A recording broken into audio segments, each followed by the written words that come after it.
আসসালামু আলাইকুম, welcome to my channel Shamima's kitchen. আজকের পর্বে আপনাদের সাথে শেয়ার করব গ্রাম থেকে আমাদের জন্য আমার শাশুড়ি মা এবং ননদ কী পাঠিয়েছে। এগুলোর মধ্যে গ্রামের সহজ সরল মানুষের অনেক ভালোবাসা লেগে থাকে। আপনি যতই এগুলো আনতে চাইবেন না, তবু তারা কথা শুনবে না, খুঁজে খুঁজে এটা সেটা দিতেই থাকবে।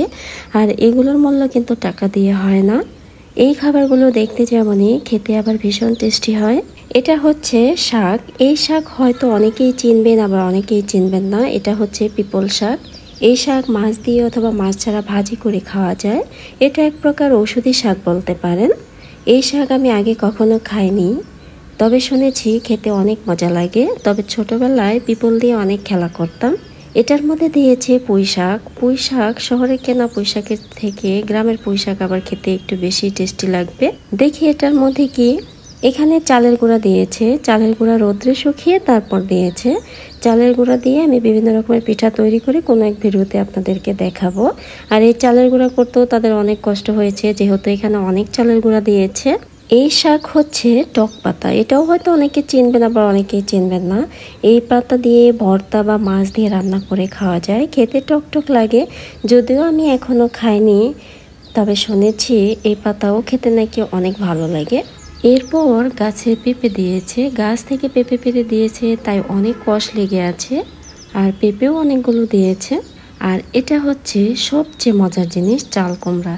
এই চাল কুমড়া দিয়ে মোরব্বা বানানো যায়। খুব দ্রুত আপনাদের সাথে মোরব্বা শেয়ার করব। এটা পেয়ে আমি অনেক খুশি হয়েছি, কারণ মোরব্বা আমার বাসার সবাই অনেক পছন্দ করে। এখানে দিয়েছে কচি চাল কুমড়া। এই কচি চাল কুমড়া দিয়েও কিন্তু মাছ দিয়ে খেতে ভালো লাগবে। আর যেহেতু গাছ থেকে ছিঁড়ে নিয়ে এসেছে, তাই অনেক ফ্রেশ এবং সতেজ। এগুলো হচ্ছে ধন্দল। আমি জানি না এর আরও কোনো নাম আছে কিনা। এই সবজিগুলো কিন্তু মাছ দিয়ে খেতে ভীষণ ভালো লাগে, ভাজি করে খেতেও ভালো লাগে। এটা এক প্রকার ঔষধি সবজি বলতে পারেন। ধন্দলের ভেতরে এই ফলটা পেয়েছি। এটাকে আপনারা কী নামে চেনেন? আমি তো এটাকে তেলাকুচ বা তেলাকুচা নামে চিনি। এই তেলাকুচ অনেকেই ভাজি করে বা মাছ দিয়ে রান্না করে খায়। এই তেলাকুচা পাকা অবস্থায় অনেকে এমনিতেও খেয়ে নেয়।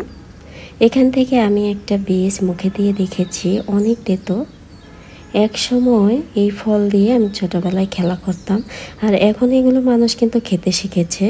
আর এগুলোই ঔষধি শাকসবজি বলতে পারেন। আর এর পাতাও কিন্তু শাক হিসেবে রান্না করে খাওয়া যায়। এগুলো হচ্ছে গাছের লেবু। এর আগে আমার বাসায় গ্রাম থেকে অনেক লেবু পাঠিয়েছিল। এখন গাছে লেবু নেই, তাই যা পেয়েছে তাই ছেড়ে দিয়েছে। আর দিয়েছে মসুর ডাল। এগুলো আমার হাজবেন্ড আনতে চায়নি, তবু জোর করে দিয়েছে। দেখি এই পলিতে কি দিয়েছে।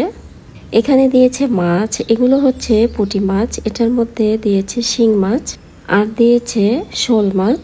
এই মাছগুলো খেতে ভালো লাগবে, কারণ গ্রামের নদীতে এই মাছগুলো হয়েছে।